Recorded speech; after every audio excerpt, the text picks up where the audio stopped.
Halo semuanya, perkenalkan nama saya Gazela Salsabita dengan NIM 711191086.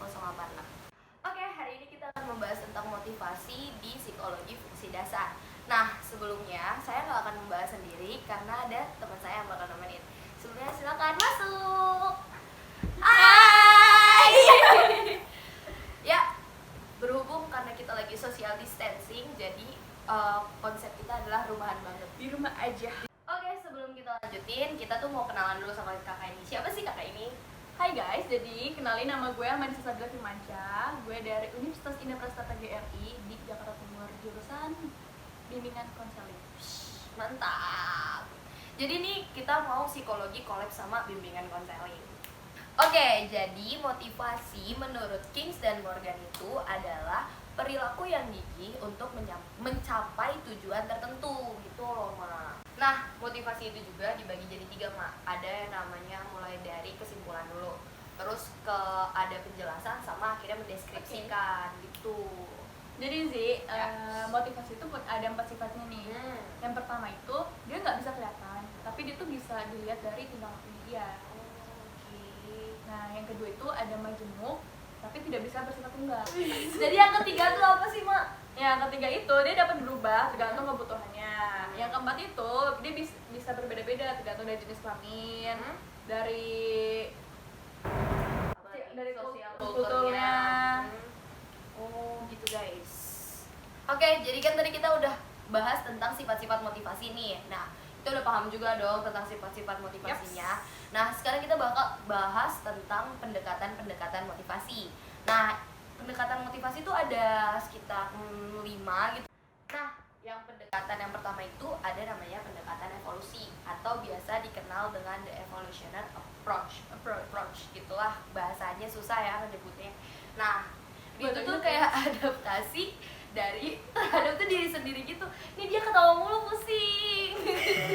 lanjut Gak apa ya, jadi tuh adaptasi dari diri sendiri gitu, Mak. Kayak kan bawaannya udah dari naluri gitu. Kalau naluri kan gak mungkin kita pelajarin karena emang udah ada dalam diri sendiri gitu. Nah, terus ada yang kedua. Yang kedua itu ada teori drive reduction theory atau biasa dibilang kayak teori pengurangan penggerak gitu. Itu tuh kayak tujuannya kayak mengarahkan suatu tingkah laku gitu, Mak. Nah, jadi alurnya itu, Mak, kalau dari drive reduction teori itu tuh pertama-tama tuh dari need, itu tuh kayak ngebutuhin, terus abis itu ke drive-nya, mengarahkannya, terus abis itu ke responnya dulu. Dari responnya baru kita nemuin tujuannya kayak goals kayak gitu.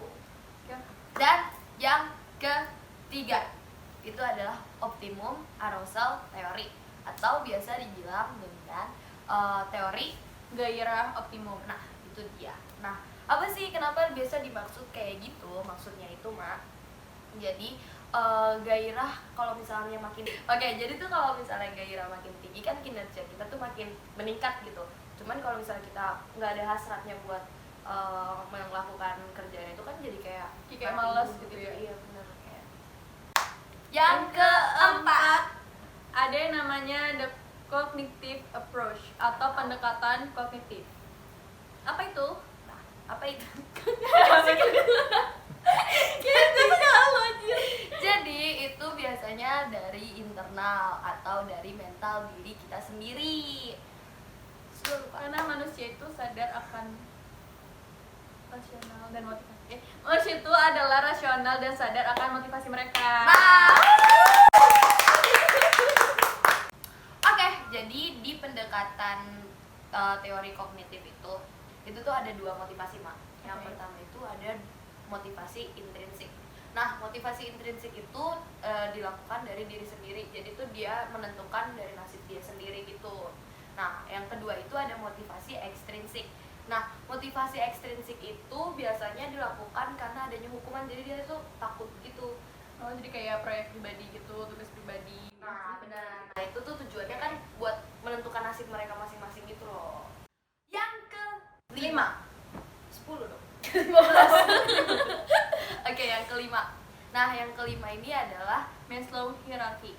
Nah, atau ya itu interaksi yang rendah ke yang dari tinggi. nah ya itu tuh ngejelasin jadi kita tuh harus menyelesaikan masalah dari yang rendah dulu sampai akhirnya yang tinggi biar nyelesainnya tuh bertahan.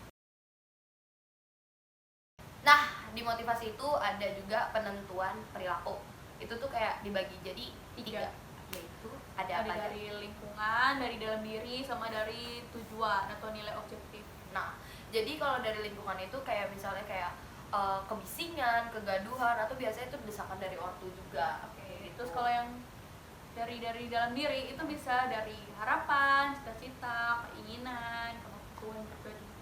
Nah, jadi kalau dari tujuan itu ada juga kayak Ada status sama dari uang. uang. Oke, sifat penentu itu pasti dimulainya dari kebutuhan biologis atau kebutuhan diri sendiri gitu. Nah, ini tuh kebutuhan primer, kayak yang emang dibutuhin pasti buat keseharian dan emang paling butuh banget deh gitu. Nah, ini tuh kayak misalnya makan, minum, udara segar, terus kayak oksigen, tempat tinggal, ya, macam-macam gitu. Nah, kalau yang kedua itu ada, kalau tadi kan primer, kalau ini sekunder itu tentang mental. Nah, Itu psikologis. Nah, kalau tentang sekunder ini itu bisa dapat dipelajari di lingkungan karena emang interaksi dengan lingkungan. oh, jadi kalau misalnya kebutuhan sekunder karena emang interaksi kan. Iya. Nah, motivasi itu juga akhirnya kita menemukan motif dasar. Nah, motif dasar yang pertama itu dari Atkinson. Nah, kalau dari Atkinson itu dia tuh nggak dipelajarin gitu karena udah ada dari dirinya sendiri. Ini tuh dipunya oleh manusia, dari manusia juga maupun hewan juga punya gitu. Yang pertama itu ada survival. Nah, itu tuh kayak lapar, haus, itu kan udah dari diri sendiri gitu kan. Nah, terus ada dari kebutuhan sosial kayak gitu kan. Kebutuhan sosial itu kayak seks, maternal. nah ya benar, seks sama maternal gitu, dan rasa ingin tahu itu. Jadi sesuatu yang emang nggak perlu dipelajarin tapi pasti udah ada dalam diri sendiri gitu. Oke, jadi dari motif dasar itu ada yang kedua lagi, yaitu Sentro. Nah, sentro itu ada 5 motif penting. Itu pertama ada lapar, itu dari sifat biologis. Motif biologis. Yep. Yang kedua itu ada dari seks, itu gabungan dari sifat biologis dengan sosial kognitif. Dan tiga itu ada achievement, keempat ada affiliation, dan kelima ada well-being. Nah, yang achievement, affiliation, dan well-being itu dari sosial kognitif. Motif sosial kognitif. Gitu guys, segitu kira-kira yang kita ketahui tentang motivasi tuh.